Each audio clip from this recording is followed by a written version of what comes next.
Saturday, September 19th, 1992. Two men are jogging here in the Belanglo State Forest, about 2 hours' drive south of Sydney. A terrible smell stops them in their tracks. Oh my God, what's that? It's the smell of death. They find the decomposing body of a young woman. She's been stabbed 14 times in a murderous frenzy. And there are more bodies lying in this lonely forest. They're the victims of Australia's most cruel and vicious serial killer, a monster who murdered for his own sick gratification.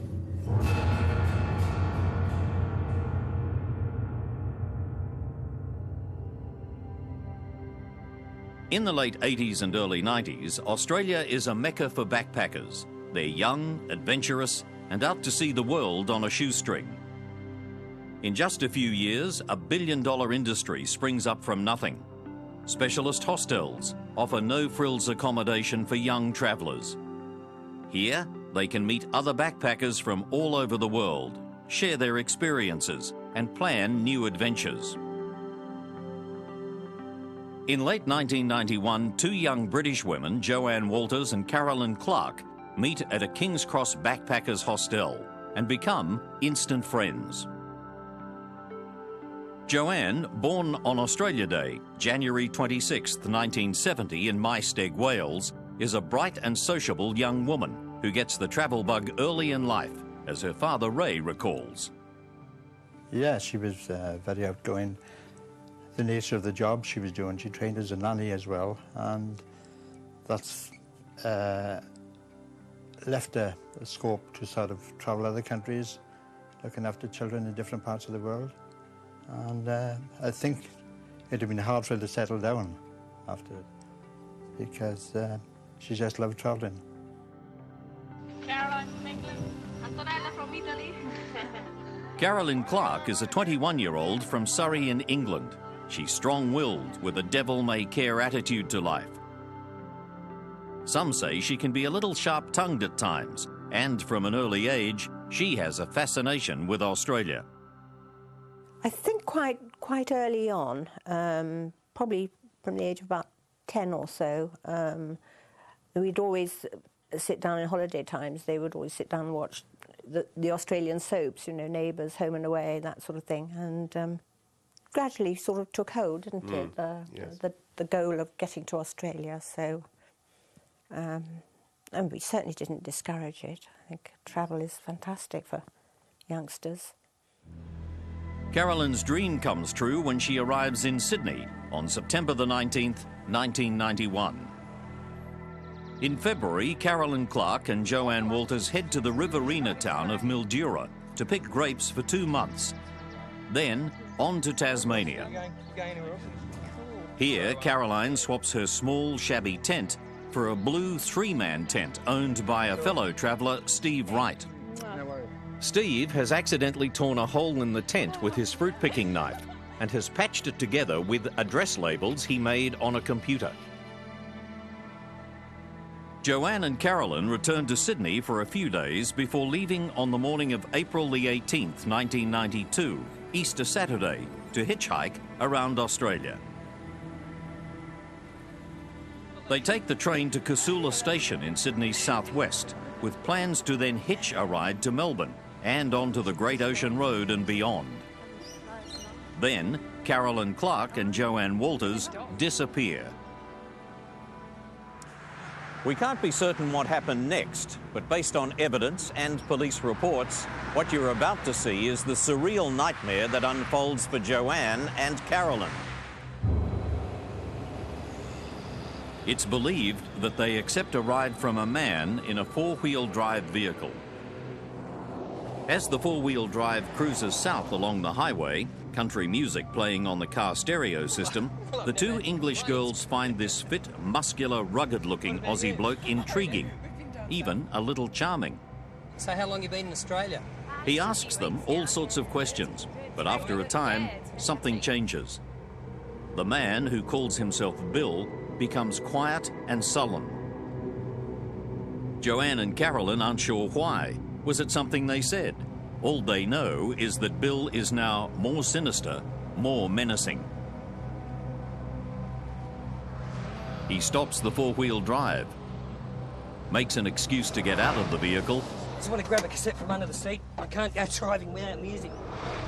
and then he pulls a gun. All right, we're just going to have a little bit of a game, all right? We're just... Don't shoot! Don't shoot! Get out of the car, I'll blow your head off. You hear me? Don't get out! He says he's going to rob the women. Get out! All right, If they cooperate, he won't harm them. He produces restraining ties and tells Joanne to tie Carolyn up. hold your hands up! Hold your hands up! Cross them! Clear up! Now! Then he ties Joanne up. You don't want to die here. We've got a couple of hours of fun to have yet.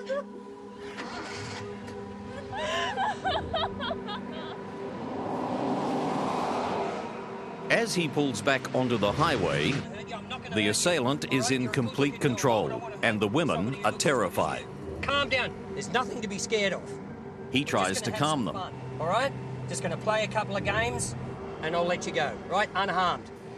Just past the town of Berrima, he turns right off the highway into Bunnygalore Road.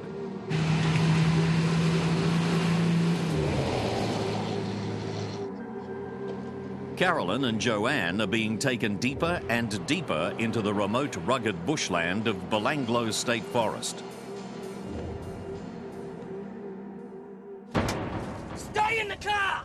The women are taken out of the vehicle and into the bush. Get out of the car! Get out of the car! Walk! Move it! Move it, you bitch! Sit on the ground. Bill now says to Joanne and Carolyn that he wants to have sex with them. No. I'm just going to take a look. See? I'm not here to hurt you, okay? He frees Carolyn's arms and allows her to smoke. There you go, see? I told you. She nervously gets through 6 cigarettes as Bill sits watching, talking, trying to keep the young women calm and under his control. Hey, I'm not going to hurt you. No. After what seems like an eternity, the time for talking is over. No.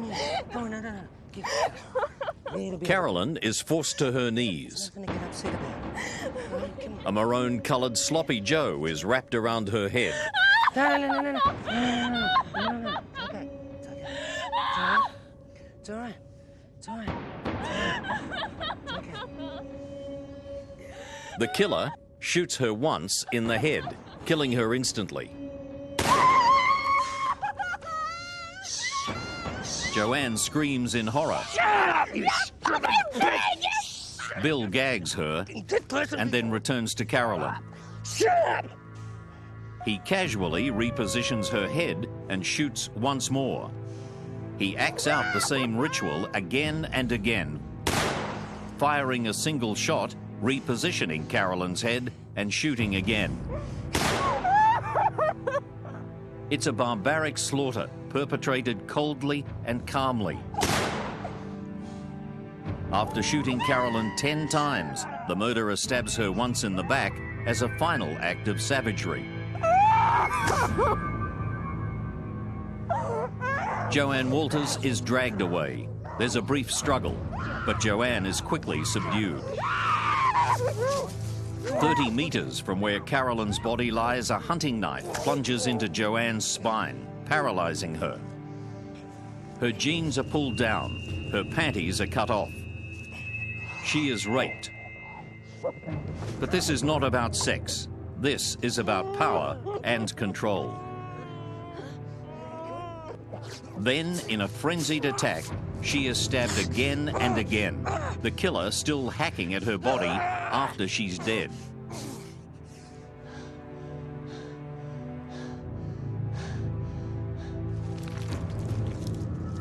When it's over, the bodies of Joanne and Carolyn are crudely concealed with twigs and leaf litter before the killer leaves the scene.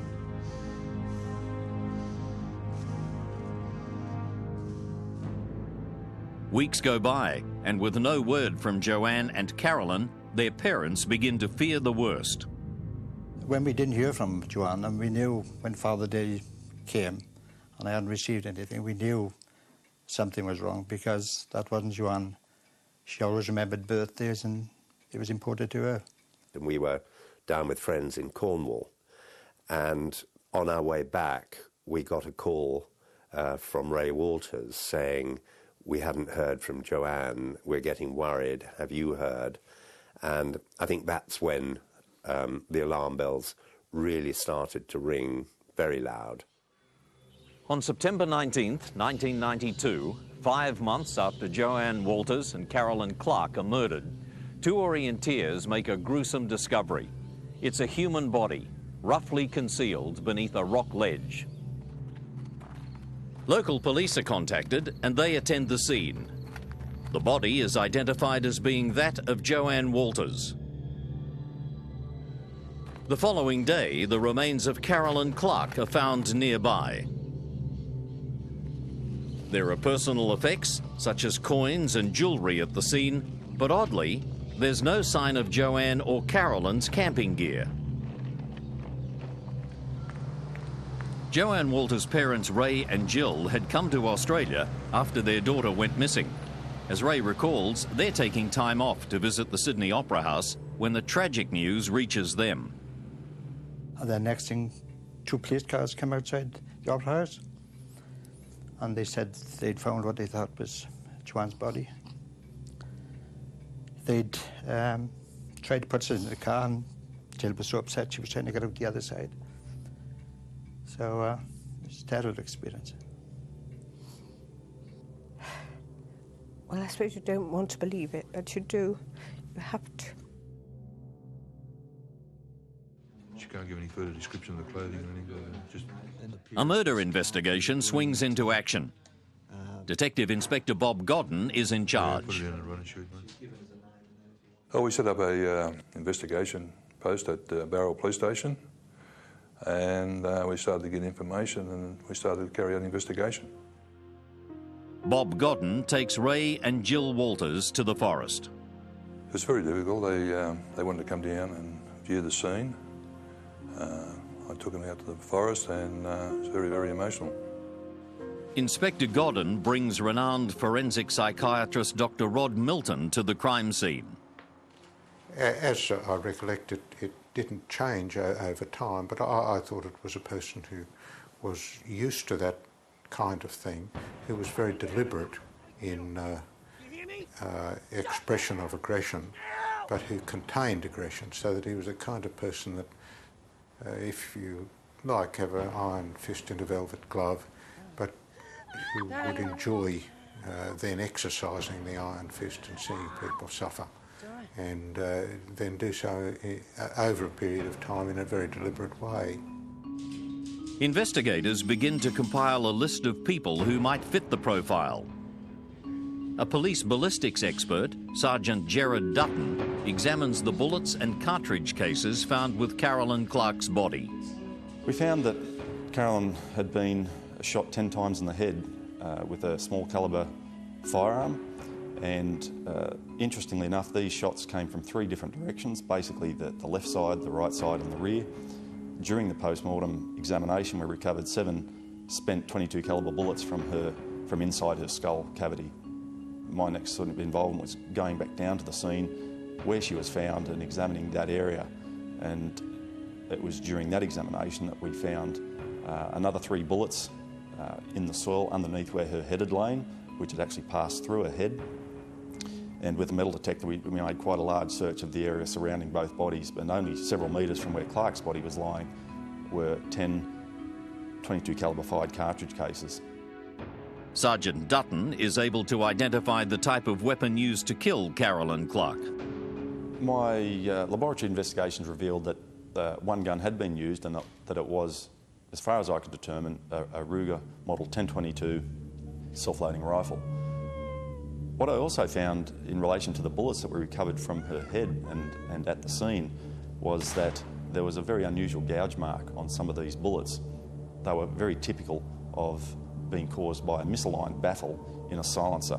As the bullet passes through the silencer, the side of the bullet scrapes up against it and it removes some of the lead in, and that's what I was seeing in this particular case. So the murder weapon is a Ruger 1022. Almost certainly with a silencer fitted. But this is the only positive lead so far. and there are something like 55,000 of these weapons throughout Australia.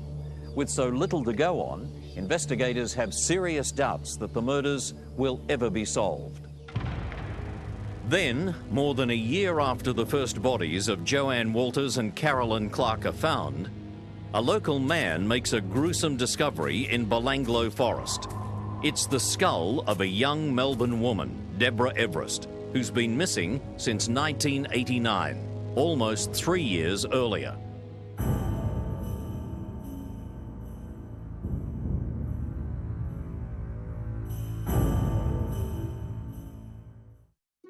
James Gibson and Deborah Everest are friends, both living in Melbourne.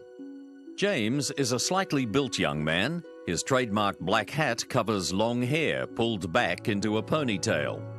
A freewheeling spirit, he seems an odd match with his friend, Deborah Everest. She's much more orthodox, and she's no fan of the alternative lifestyle.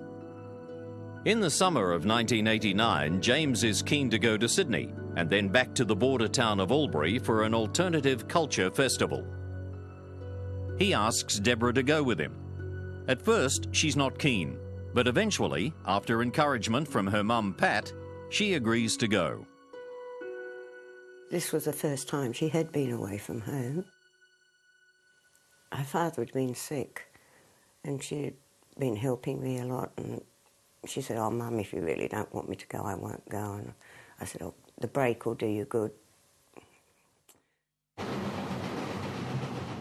On December the 28th, James and Deborah's parents drop them off at the local railway station. They don't want their kids to hitchhike, but James insists that it's safe as long as they travel as a couple. James takes his credit card and a backpack containing clothing, food, his camera, and a notebook. By the time they get to Sydney, their friends have already left for Albury. So James and Deborah stay the night, and then they set out the next morning between 9 and 9:30. They catch a train to Liverpool. It's believed that they then walk along the highway till they reach a small shopping centre at Casula. Deborah. A man approaches them and points to his four-wheel drive vehicle. He offers them a lift, and they gratefully accept. They travel south for what seems like an hour or so, and then the vehicle pulls over and stops a few hundred metres north of the turnoff to Belanglo State Forest. Just calm down, calm down, calm down, calm down, calm down. Before they know it, James and Deborah are We're prisoners. just going to play a game. They're taken into the forest.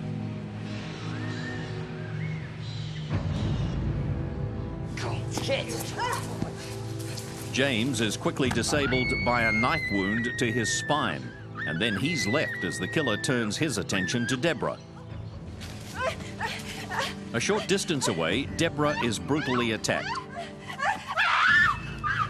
A blow from a blunt object smashes her jaw. Her tights, bra and panties are removed, and she's tied up with the tights. She's raped. When the assailant has finished, he repeatedly stabs her. 30 metres away, James, unable to move, is forced to listen to the full horror of Deborah's murder, knowing that his turn is coming soon. And soon enough, his killer is upon him.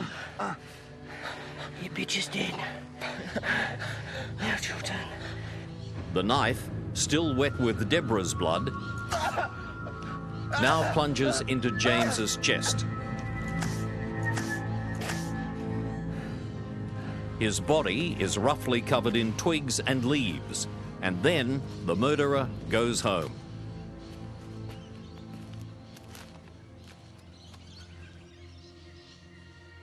The following day, a man riding his bike through Galston Gorge on the northwestern outskirts of Sydney finds a camera, James Gibson's camera. The man thinks nothing more of it. In March 1990, James's backpack is found by the side of Galston Road. Police search the area, but no more clues are unearthed. In fact, there's no trace found of James or Deborah for more than 3.5 years. During the agony of those lonely years, Pat Everest clings to the forlorn hope that Deborah may still be alive. You can't, when it's your child, you never give up hope, ever. Despite what I believe, perhaps deep down, I never gave up hope that I would see her again. It is October 1993, 13 months after the bodies of Joanne Walters and Carolyn Clark were discovered in Belanglo State Forest. Bruce Pryor, a local potter, knows this forest like an old friend, and he takes a keen interest in the progress of the Clark and Walters murder investigation. He spends long hours tramping through Belanglo, using his local knowledge to look for clues.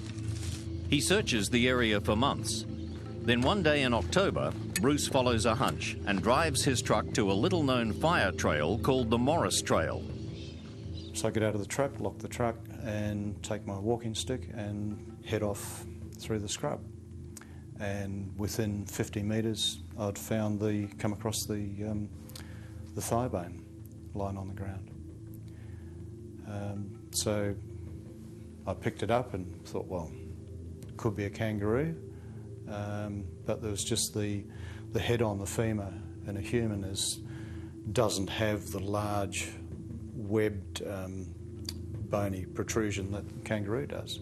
And I thought, it looks awfully like a human bone.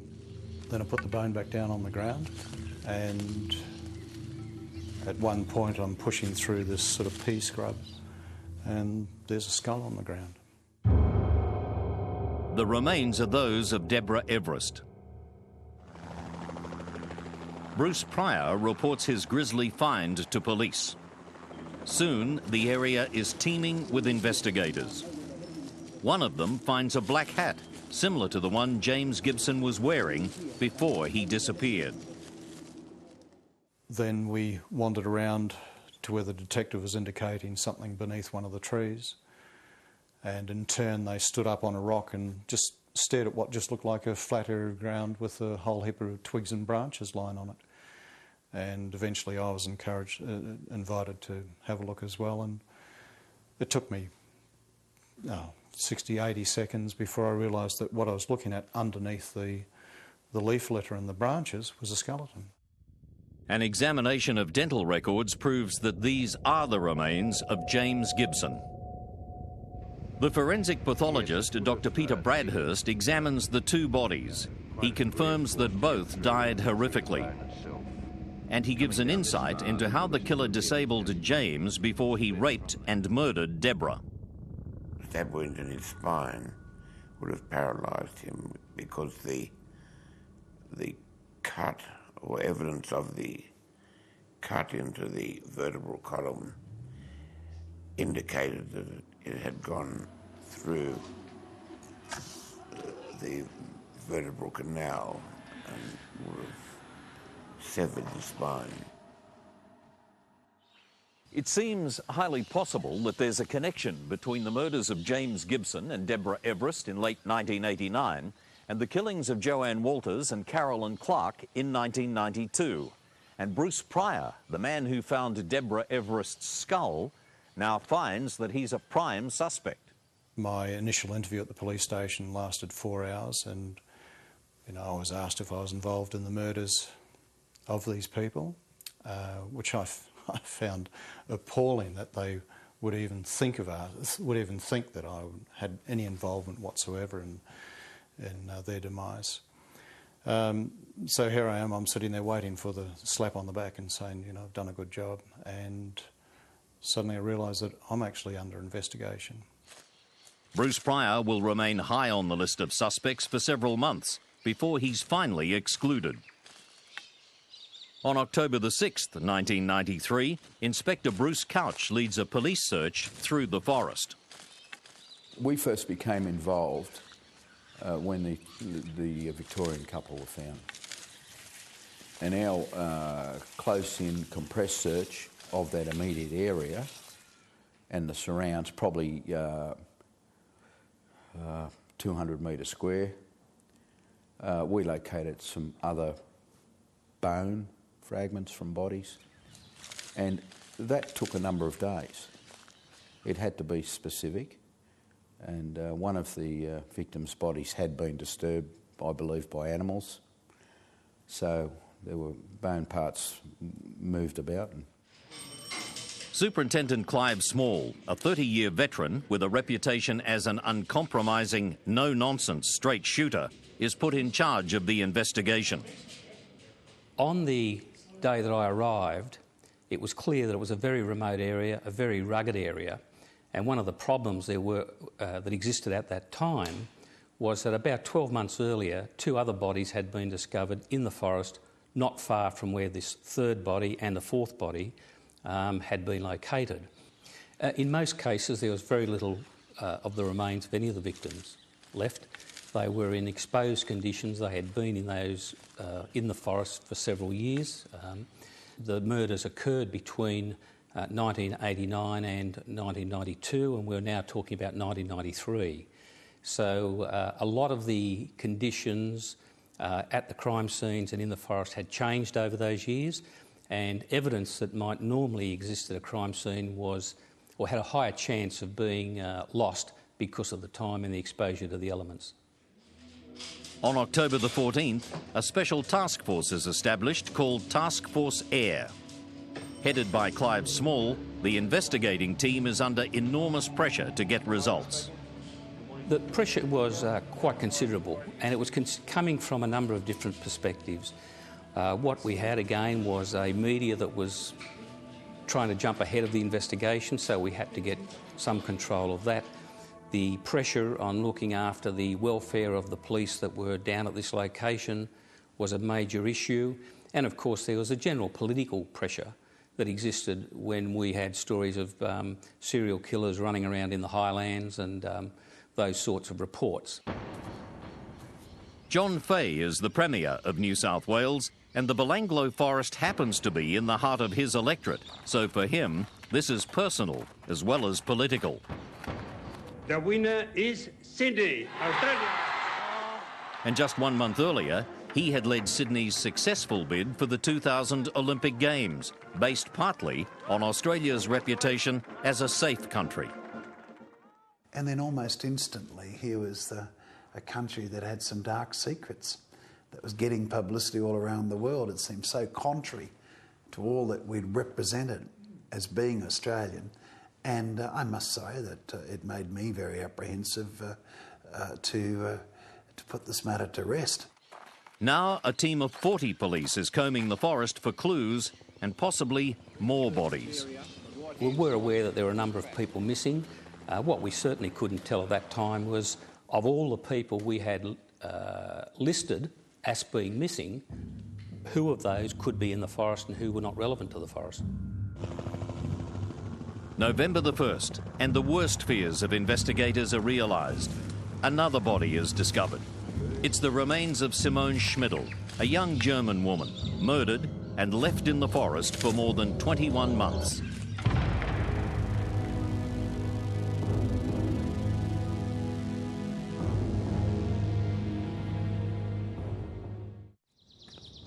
"20-year-old Simone Schmidl hails from the town of Regensburg, on the edge of the Bavarian Alps in Germany. Known by the nickname Simmy, she's an experienced traveller. She's outgoing and adventurous, and by late 1990, she's made plans to travel to Australia. She purchases a distinctive-looking backpack, a sleeping bag, and a band to tie up her sleeping mat. She later buys a green water bottle and writes her nickname, Simmy, on it in marker pen. She arrives in Sydney in late September. She rings her father Herbert and tells him how friendly everyone's been. Herbert urges his daughter not to accept lifts from strangers. Simmy promises him that she won't. Yes. And there's some good news. Simmy's mum is arriving in Melbourne in January. All right, yeah. She decides to meet her there. Bye. At 8:15 on the morning of January the 20th, Simone Schmidl sets out for Melbourne. She wears a purple headband to hold back her hair. The trains aren't running today, So she takes a bus to Liverpool and then begins walking towards Casula. A local Liverpool woman sees a young girl with a shock of dark brown hair and a huge backpack walking along the highway beyond Liverpool station. A short time later, the woman glances again, and the girl is gone. In that brief interlude, Simi has accepted a lift. Fancy a ride? You look like you need The a man ride. with the four-wheel drive is charming and helpful.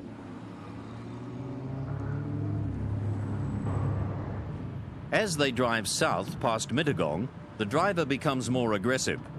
He launches into an anti-Asian diatribe. Then, without warning, he pulls over and pulls a gun. Okay, wait. Calm down!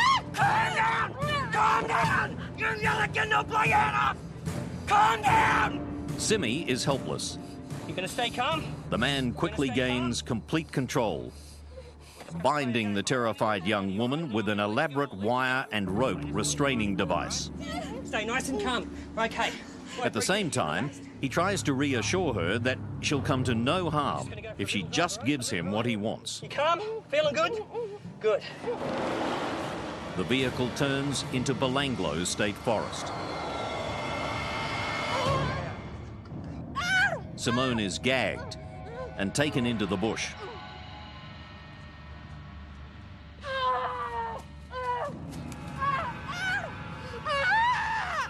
There's no possibility for her to escape or defend herself. Suddenly, a knife plunges upwards into her spine, instantly paralyzing her. Now, this predator can take all the time he wants.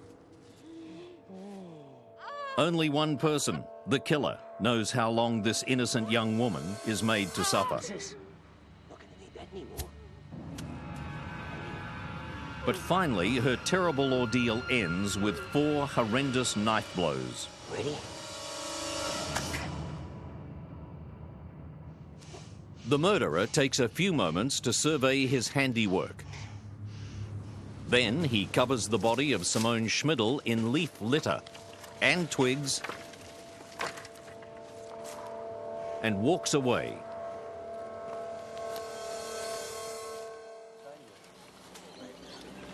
Monday, November the 1st, 1993. The police search team of 40 has now scoured an area of 22 square kilometres. The search is close to being called off. Then they find the remains of Simone Schmidl. In Regensburg, Simone's father, Herbert Schmidl, a bus driver, is working when a relief driver is sent out to meet him.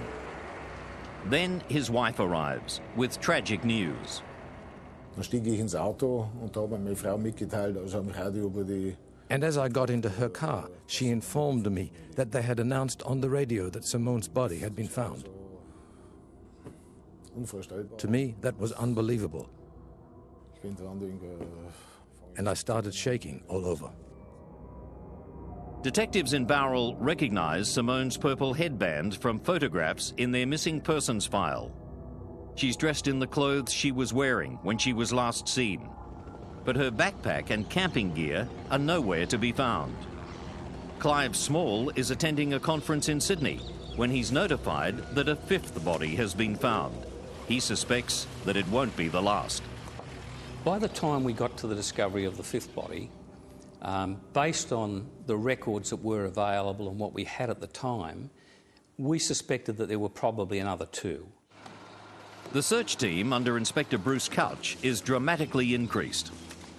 Well, initially it started with 40, plus myself and my deputy, and it escalated, I guess at the end of the day, between 250 and 300 police, which is a huge logistical exercise. Police walk shoulder to shoulder through the forest or crawl on hands and knees, searching for the most minute of clues.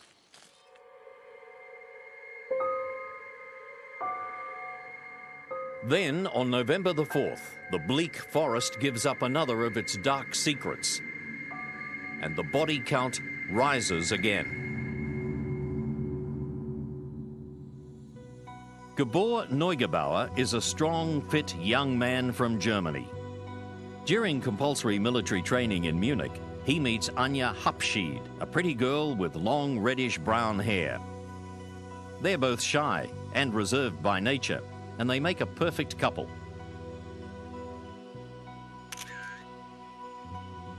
They love to travel together.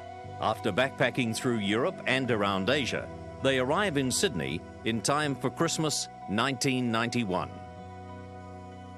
Their parents are relieved when they hear that Gabor and Anja are in Australia. They feel it's a safer place to travel than some parts of Asia they've been visiting. They leave their King's Cross hostel on the morning of Boxing Day, December the 26th. It seems likely that they follow what's become the backpacker routine, a train to Liverpool, and then a walk to Casula, and hopefully a lift south. At Casula, Gabor and Anja have some luck, and it's all bad. The friendly Aussie bloke with the four-wheel drive takes them south. Then, without warning, he turns on them. Okay, we're just going to have a little go. Put your hands down. Gabor resists, but the man fires a warning shot. Get up, you piece of shit! Don't you ever grab this gun again, or the next hole will be through your head. The bullet thuds into the passenger side door. Get your hands back! Tie him up! Gabor is strong, but he's bound fast and he's reluctant to act rashly in case he puts his girlfriend's life at even greater risk. Tie him up! And besides, this man has said he'll let them go in a little while. Now calm down. We're going to enjoy the time, all right?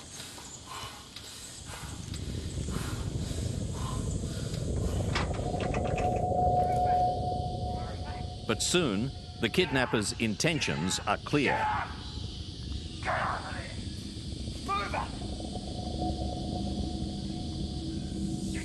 Anja struggles to get away, but to no avail. Where do you think you're going, bitch? Gabor goes to Anja's defense, but he's bashed unconscious. He is shot 6 times in the head.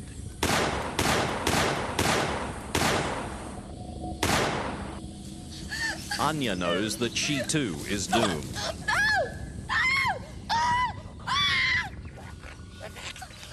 She's dragged away. Later, we don't know how much later, a macabre ritual is played out. The young German woman is forced to kneel with her head bowed. Then she is, in effect, executed, decapitated with brutish force. The bodies are dragged to their final resting places, 55 meters apart. A money belt containing currency, airline tickets and traveller's checks is left 60 meters from Gabor's body and 20 meters from that deadly restraining device. Anja's jeans are left more than 150 meters away, along with drink bottles, rope and empty bullet boxes. Serial numbers on these bullet boxes will ultimately be used to help track down the backpacker murderer.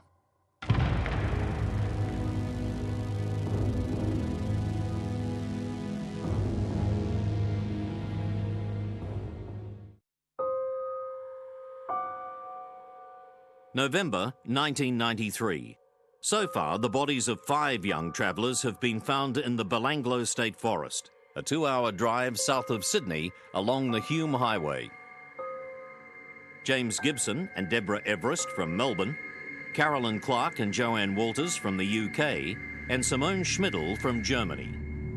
All have been savagely murdered, some shot, some stabbed, some sexually violated. Then, on November the 4th, the bodies of the young German backpackers Gabor Neugebauer and Anja Hapschied are discovered, and the murder count rises to 7. By the time we had discovered the 7th body, it was clear, in our minds at least at that stage, that we had one person responsible for all the murders. We had a lot of common features that were emerging, and I think it was fair to say at that time it was an appropriate time to declare or express the view that we had a serial killer, and I did that.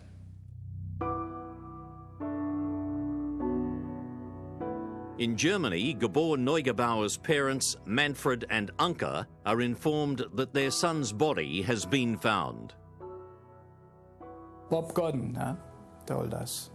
But before, journalists are calling every morning at 6 o'clock and told us they have found a boy or a skeleton with a head, and so it must be your son. And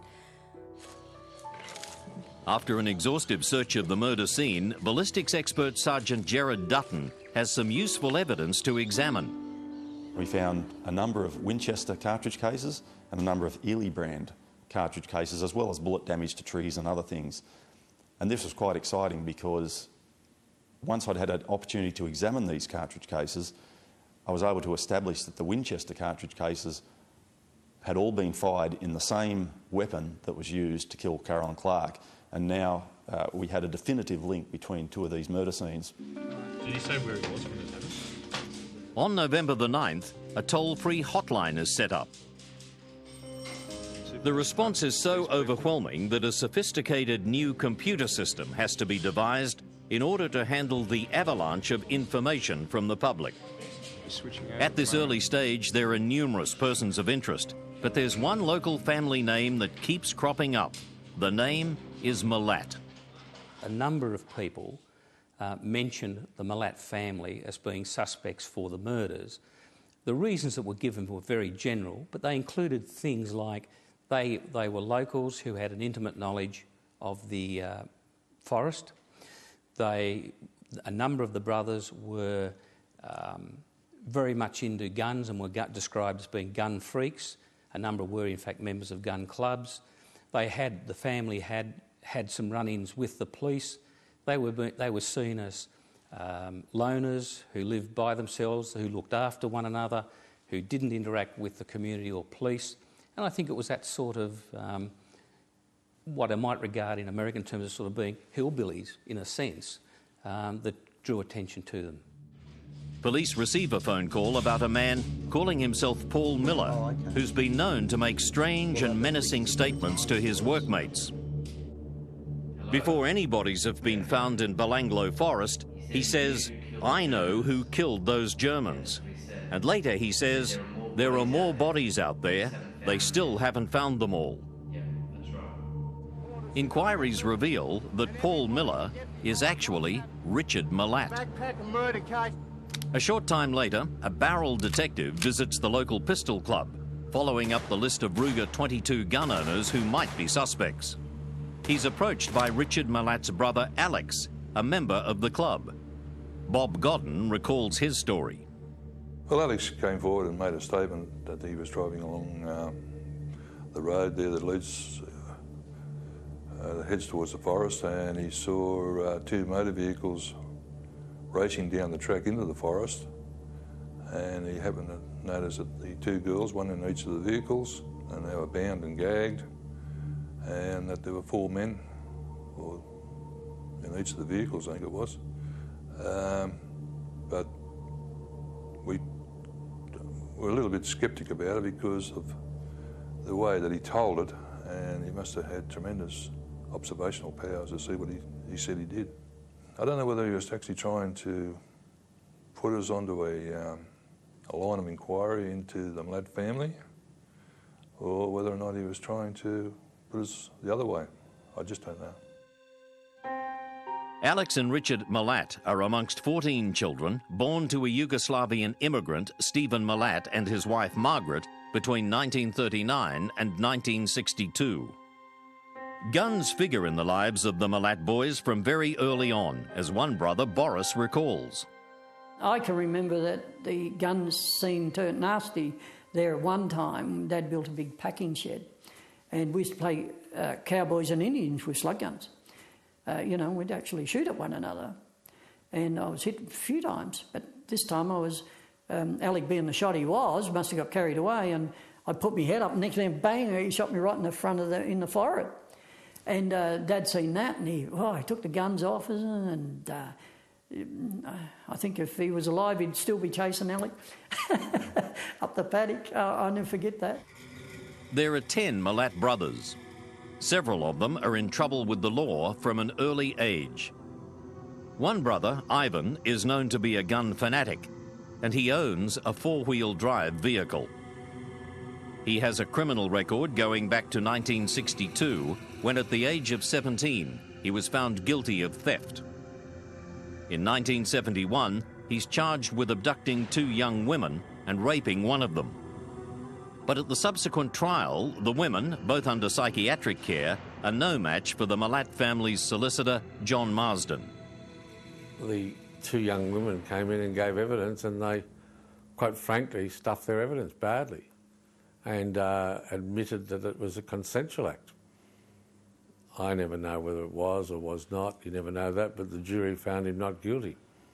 And that was the beginning and end of it. It was a very good win in court from a point of view of a forensic cross-examination of the 2 victims, or alleged victims.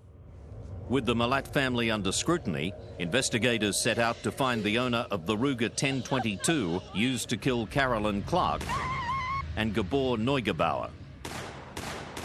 The ammunition boxes found near Gabor's body have batch numbers on them. So police contact the ammunition factory in Victoria, where they were manufactured.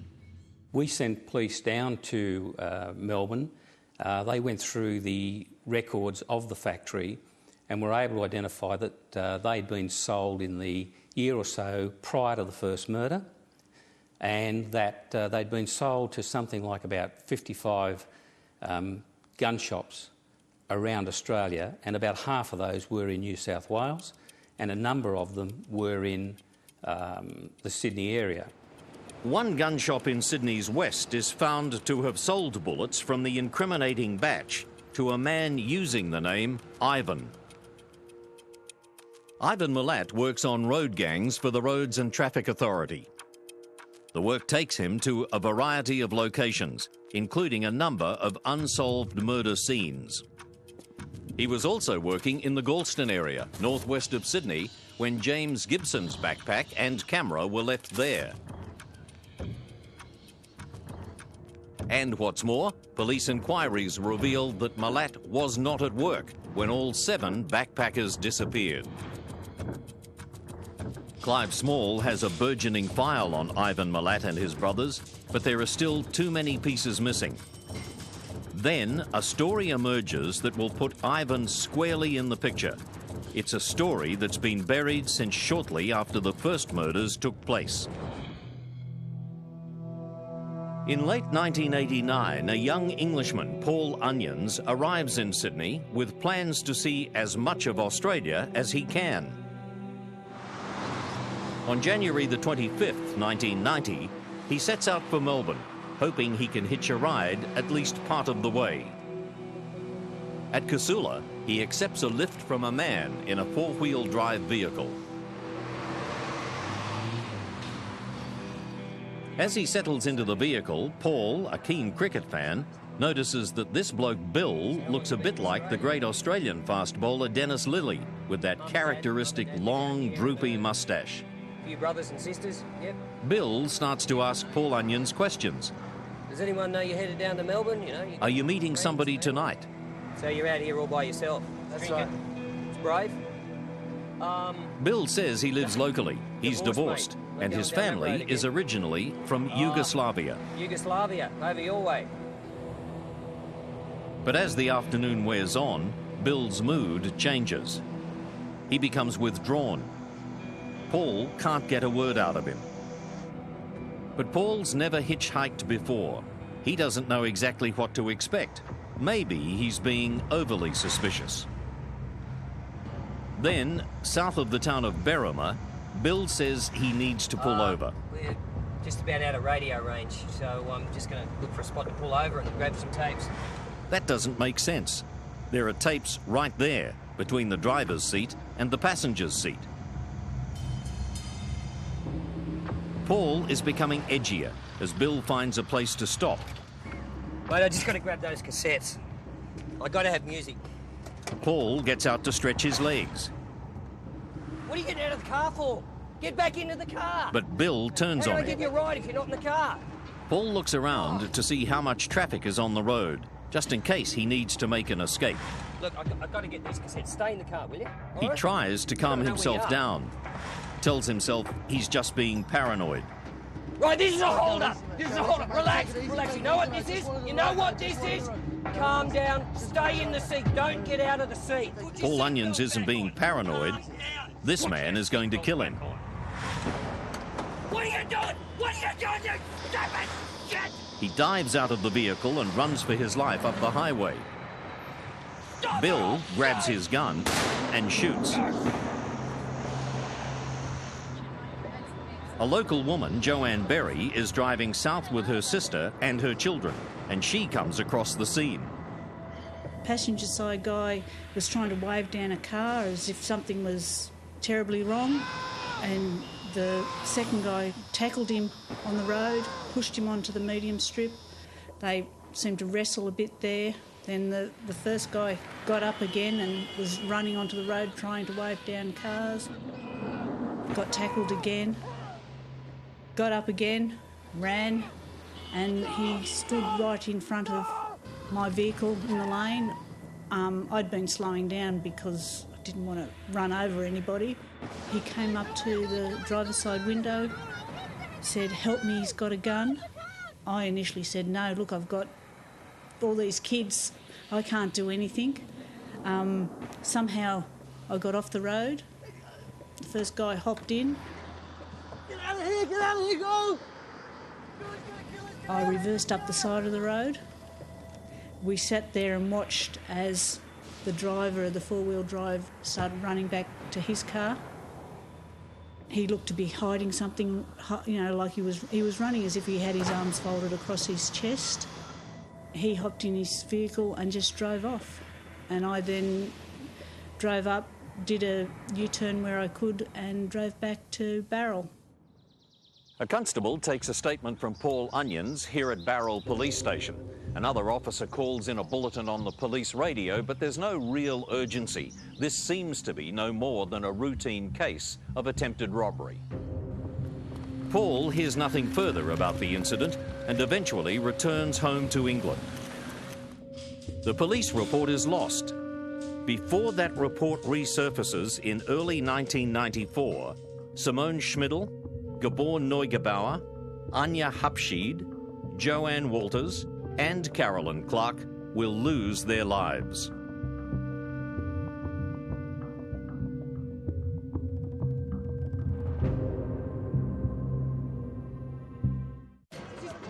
November 1993.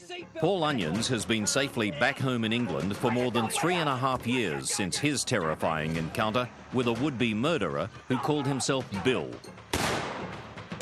By now, 7 bodies have been discovered in Belanglo Forest. Believing that this man Bill might be the backpacker killer, Paul rings the police toll-free hotline in Australia to tell his story. At around the same time, Joanne Berry, the local woman who almost certainly saved Paul's life, also rings the hotline. But police have been bombarded with calls, and there is a mountain of evidence to be followed up. With no clear suspect in the picture, Joanne and Paul's statements are not acted upon for another 4 months. But by early 1994, there is more and more evidence pointing to Ivan Milat. So Task Force Air officers dig deeper and come across the report of Milat's rape charges from 1971. Then they take another look at the extraordinary story told by Paul Onions and corroborated by Joanne Berry. Some investigators are now convinced that Milat is their man. Clive Small, though, is still being cautious. By around March, we had gathered quite a lot of evidence that suggested Milat's involvement, Ivan Milat's involvement in the murders. I wouldn't say it was sufficient to arrest him and charge him with those offences at that time. One of the investigators had spoken to Paul Onions on the telephone. There were actually several calls to discuss what he could remember about the incident, what he could describe. And based on those telephone calls, we were convinced that he was talking about the Belanglo murderer, that his evidence was vital, and that for court purposes we needed to be careful about how we spoke with him on the phone, and the best approach was to bring him out here, make sure that we did everything formally, made sure it was done correctly and beyond question, and the decision was made to bring him out. Paul Onions arrives back in Australia on May the 2nd and is taken to the area where the attempted kidnapping took place in 1990. It's just 800 metres north of the Belanglo Forest turnoff. Back at Task Force Air headquarters, Paul is shown a videotape of 13 men with moustaches. He looks at the tape twice and both times identifies face number 4. It's Ivan Milat. Then, on May the 21st, detectives visit the home of Alex and Joan Milat. Alex shows them a backpack that Ivan has given to Joan. The investigators are certain that it's Simone Schmidl's backpack. This is the first hard evidence that directly links Ivan Milat to the backpacker murders. Once we had that backpack, we knew we were on the right track. We had that little bit of extra evidence, and it was decided to go in. In late May, a massive force of almost 300 police mobilises to move on properties associated with the Milats. Ballistics expert Sergeant Gerard Dutton is assigned to the group targeting Ivan Milat's house. May the 22nd, 1994, from memory, that I was to be one of 4 searchers to conduct a search upon Ivan Milat's house, and simultaneously police were conducting or going to carry out searches on other properties belonging to other members of the Milat family in New South Wales and Queensland. My role at Ivan Milat's house was not only to assist in the searching process, but to assess the significance of any firearms evidence that we might find there. And I spent 3 days searching the house, and then I left to continue work back in the laboratory while the search actually still carried on. But by that stage, we'd found some very, very interesting and promising evidence. Ivan Milat is arrested. Police discover a mountain of evidence against him. They find a vast hoard of weapons and numerous items belonging to the victims, including Simone Schmidl's green water bottle. The name Simi has been scratched out, but can be seen when examined under infrared light.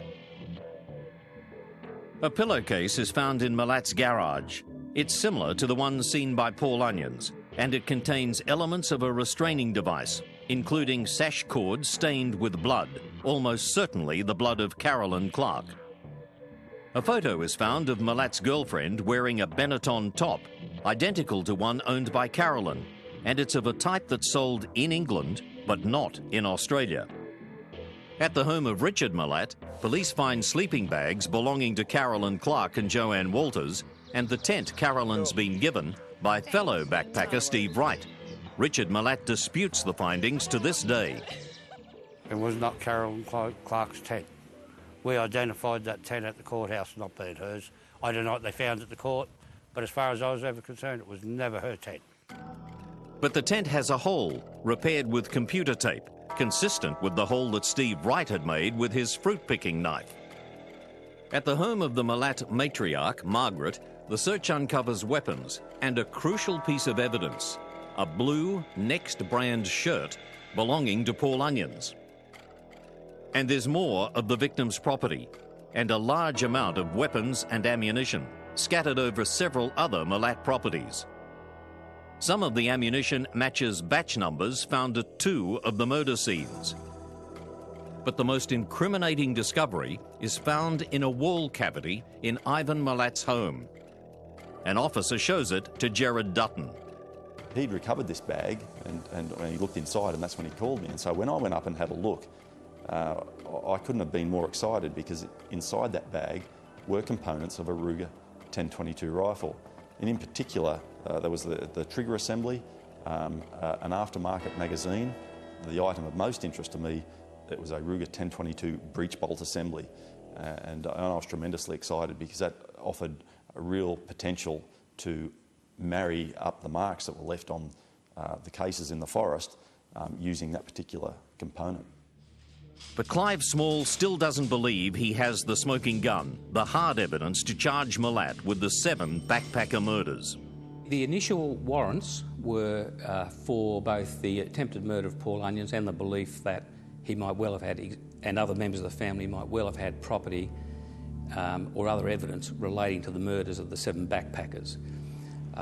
But at the end of the day, when he was arrested, the charge preferred against him was against the attempted murder of Paul Onions, because we needed time to assemble all the facts and the evidence we had relating to the other 7 murders, and to analyse the exhibits and property that were found on the day of the raids. The ballistics expert Gerard Dutton examines the Ruger breech bolt found in Ivan Milat's home, but only some parts of the weapon have been discovered. So back at the laboratory, I used the breech bolt that we found from the wall cavity. I disassembled another Ruger 1022 rifle, introduced that breech bolt, reassembled the rifle, and then test fired it into our water tank. Now, the whole idea of this process was the action of cycling cartridges through the rifle leaves certain marks on the cartridge cases, and in particular, the face of the breech bolt will leave certain marks, as does the firing pin, the extractor, and so on. And it was those microscopic marks which I was able to use to identify this breech bolt as having been used or having been fitted to the gun that was used to kill Carolyn Clark. And so, yeah, I distinctly remember the hairs on the back of my neck standing on end. It was a very unique moment. On May the 31st, 1994, Ivan Milat is charged with all 7 backpacker murders. I believe right up until the last day, Ivan believed that he was somehow still in control of the situation. He didn't believe that the police would ever convict him. I don't think he actually objected to being the centre of attention and being the person accused of these murders, because I think he still thought he was in control of the situation. At the committal stage, Milat is represented by John Marsden, who doesn't mince words with his client. And I said, Ivan, if these things are true, and I'm not accusing you, but if they are true, and I can tell you the evidence is bloody strong as I've seen the evidence, then you've got a problem which is not a straight-out murder problem. You've got psychiatric problems. We need to get psychiatric help and treatment and see whether you can do a compromise deal. And Ivan didn't react well to that, and the next time I went to court, I was standing up in court before the learned magistrate Flack, and Ivan just said, I've sacked John Marsden, he's not my solicitor. And that was the last contact I had with Ivan Milat. At the committal hearing, Simone Schmidl's father, Herbert, is asked to identify some of Simmy's belongings. He takes offence when his evidence is questioned and throws his cigarette packet across the courtroom. I was in a situation which one does not experience every day. And on top of that, to sit across from the accused killer with 6 or 7 metres distance between us, and he looks at me with a grin on his face. I don't know why I did this, but it gave me great satisfaction, throwing that cigarette packet, as I felt the defence lawyer was trying to catch me out. In any case, that grinning face of Milat will haunt me for the rest of my life. Milat is committed for trial to commence in June 1995, but proceedings are repeatedly delayed as wrangling continues over legal aid for his defence. The trial finally begins on March the 11th, 1996, at the St James Supreme Court, with Justice David Hunt presiding. The accused is represented by barrister Terry Martin. Early in the trial, Crown Prosecutor Mark Tedeschi produces a key witness. Paul Onions I think he was my first witness. He was obviously a most important witness. Really, I think you could say the most important witness in the prosecution case. The reason being that he was the only person who had been the subject of an attempted abduction by Ivan and got away. And Ivan had not just Paul Onions, but all of this circumstantial evidence and forensic evidence, his possession of voluminous amounts of backpacking equipment which could be proven had come from these 7 deceased backpackers. The ballistics evidence which showed that he was in possession of the 2 firearms which had been used, the blood that was found in his home that was shown to have been consistent with having come from one of the deceased backpackers. His possession of cable ties that were the same as the cable ties at one of the death scenes. His possession of material identical to that which had been used in one of the other restraints on one of the other backpackers. I mean, there was an enormous amount of evidence. I might have told you, less than half of it, less than a quarter of it. During the trial, Unke and Manfred Neugebauer watch Milat closely. I said to the policeman, I wanted to see in his eyes, to look what happened. And then he saw me, and all the time he couldn't look in my eyes. He always looked like ashamed, or I didn't know. His eyes down. And his head down. And so afterwards, Bob Gordon said, he couldn't look in your eyes. What happened? I think I don't know, but I think he was feel guilty or so. I don't know. The defence case centres around the possibility that other members of the Milat family are the killers, rather than Ivan. In his summing up, Crown Prosecutor Mark Tedeschi addresses that issue. What I said to the jury was that I was not able to prove definitively that Ivan had committed any of these 7 offences on his own. Nor was I required to prove that he was on his own. All I had to prove beyond reasonable doubt in order for there to be a conviction was that he either did it on his own or that if it was more than one person, that he was one of them. On July the 24th, the jury retires, and a nation waits breathlessly for the outcome. 3 days after retiring, the jury returns its verdict. Ivan Milat is guilty as charged. Deborah Everest's mother, Pat, has sat through the trial, trying to come to terms with what this man has done to her daughter. You expect to see a monster, but he was quite an ordinary-looking fellow. And it's still very hard to believe that a person could do that to someone else. Even now, I find it hard to believe that one person could deliberately set out to torture and kill someone they didn't even know just for the pleasure of it. I mean, he just must be pure evil, that man. I just can't imagine it.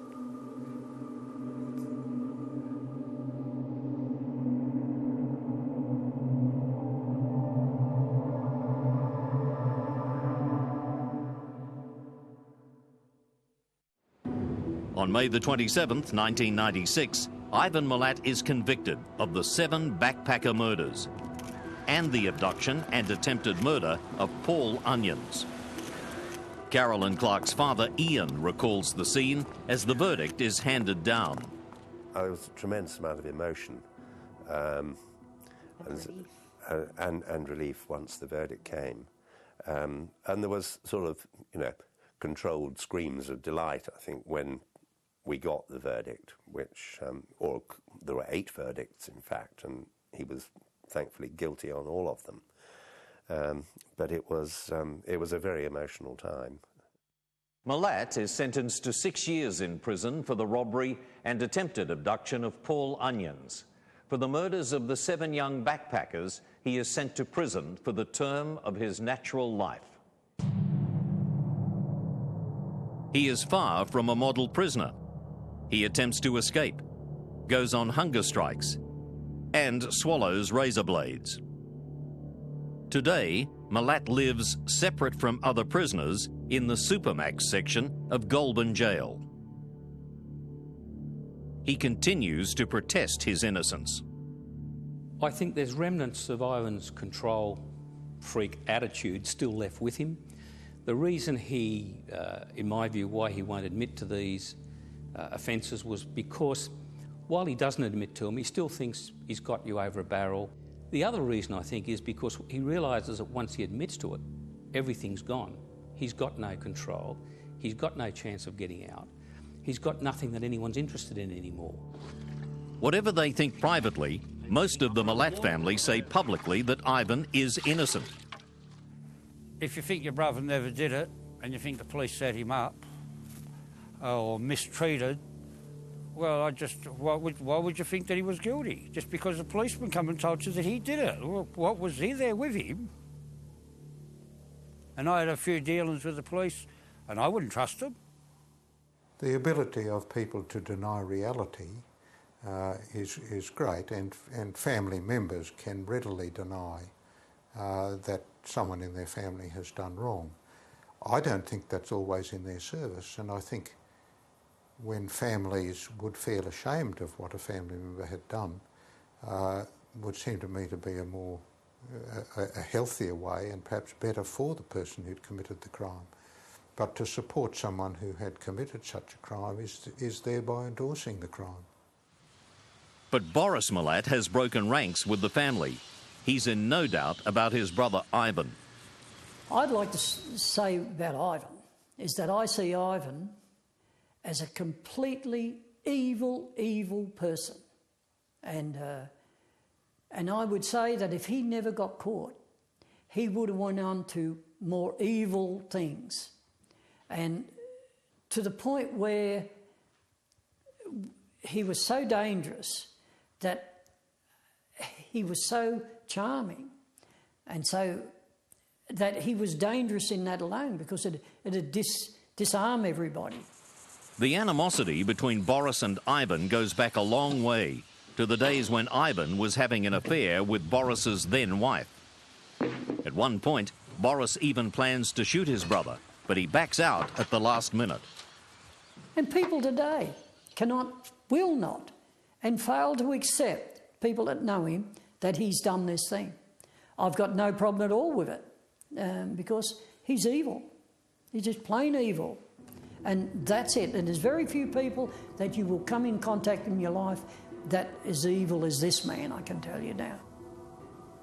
Wally, or Walter as they know him on TV, and Richard, both have expressed to me their horror and dismays of what he's done, privately.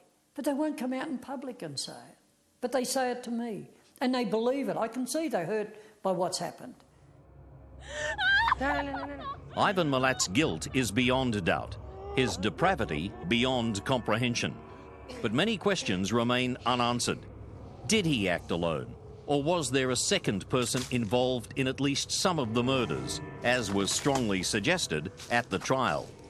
Have we got definitive proof of that? No.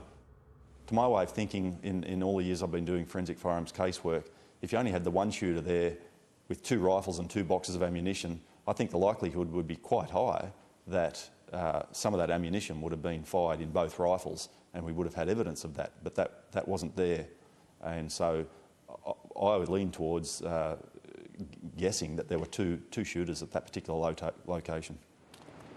At Ivan's trial, Richard Milat was closely questioned about his possible involvement. Well, on that part, that's the lawyer just saying whatever. It didn't worry me one bit at all. I got more than 100 witnesses saying I'm at work 6 days at a time. So he's got to do something, the lawyer. John Marsden believes Milat may have had an accomplice, but not one of his brothers. I don't think Ivan did it alone, and I've said, and I'm on public record, that if any of his family were involved, his sister, who's now deceased, had a very close relationship with him. I don't think the Telegraph reported me correctly when they said I said she was involved, but if I was suspicious of her knowledge at least, and if not her acquiescence, I would say that. But at the end of the day, yes, I think he had someone with him, but were never his brothers, never his brothers. Clive Small remains convinced that Ivan Milat acted alone. The argument that there were 2 or more offenders, I don't accept, and the basis for not accepting them is the 1970s matter he committed by himself, The Paul Onions matter he committed by himself. He, Ivan, had control of all of the property that was taken from the crime scenes. He was the one who handed it to friends and relatives and no one else. He was the one who gave his girlfriend the jumper of one of the victims, no one else. The firearm that was used was found in his place. He knew the area and he had the four-wheel drive to get there. So I think all of that goes towards saying it was the one person and Ivan acted alone. It comes across and they say this and that and this and that. Ivan couldn't do all these things on his own. Believe me, he could. He could do it with one hand behind his back. Ivan could. Whether or not Ivan Milat acted alone is in the realm of speculation. But what is much more than speculation is the very real probability that Milat murdered elsewhere at other times. There are several unsolved murders and missing persons cases where Milat seems to fit the frame. During Task Force Air's investigations, an exhaustive search is made of cases from 1970 onwards. Investigators turn up 43 missing persons from 36 separate incidents and 11 unsolved murder incidents involving the killing of 16 people. They conclude that it's possible Milat was involved in up to 14 of the missing persons cases. Of the 16 murders, Milat is a prime suspect in 3 cases, and his involvement in others cannot be ruled out. We would suspect, on the inquiries that were made, that there are probably 3 or 4 other murders that Ivan is good for, but there's simply not enough evidence there to prove it. Predictably, Milat denies all knowledge of these matters and refuses to assist police with their inquiries, denying the victims' families, and even his own family, an opportunity for closure. Ivan Milat is a heartless predator who snuffed out the lives of young, vital, and carefree kids just for fun. I think the best thing about Ivan at the moment is the fact that he's in Supermax at Goulburn, and I think the best thing for the community is the fact that he will die there. Milat has been brought to justice, but for the parents of James, Deborah, Simone, Gabor, Anya, Carolyn, and Joanne, the agony goes on. Their children were taken from them in the most horrific circumstances. What they've had to endure and must endure for the rest of their lives is beyond comprehension.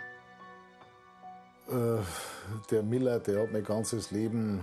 Milat has destroyed my entire life. He has completely thrown me.